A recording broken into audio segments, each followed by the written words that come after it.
പശ്ചിമേഷ്യയിൽ യുദ്ധസമാനമായ സാഹചര്യം നിലനിൽക്കുന്ന പശ്ചാത്തലത്തിൽ കരിപ്പൂർ അന്താരാഷ്ട്ര വിമാനത്താവളത്തിൽ നിന്നുള്ള വിമാന സർവീസുകളിൽ വീണ്ടും വലിയ രീതിയിലുള്ള നിയന്ത്രണം ഏർപ്പെടുത്തി. പ്രധാന അന്താരാഷ്ട്ര സർവീസുകൾ വെട്ടിക്കുറച്ചതിനൊപ്പം നിലവിൽ സർവീസ് നടത്തുന്ന വിമാനങ്ങളിൽ യാത്രക്കാരുടെ എണ്ണം കുറയ്ക്കാനും വിമാന കമ്പനികൾ തീരുമാനിച്ചു. ഇത് പ്രവാസികൾക്കും ഉംറ തീർത്ഥാടകർക്കും വലിയ തിരിച്ചടിയായിരിക്കുകയാണ്.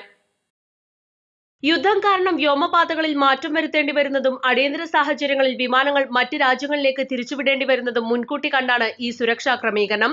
വിമാനങ്ങളിൽ പരമാവധി ഇന്ധനം നിറയ്ക്കുന്നതിനായി ഭാരം കുറയ്ക്കാനാണ് യാത്രക്കാരുടെ എണ്ണം പരിമിതപ്പെടുത്തുന്നത്.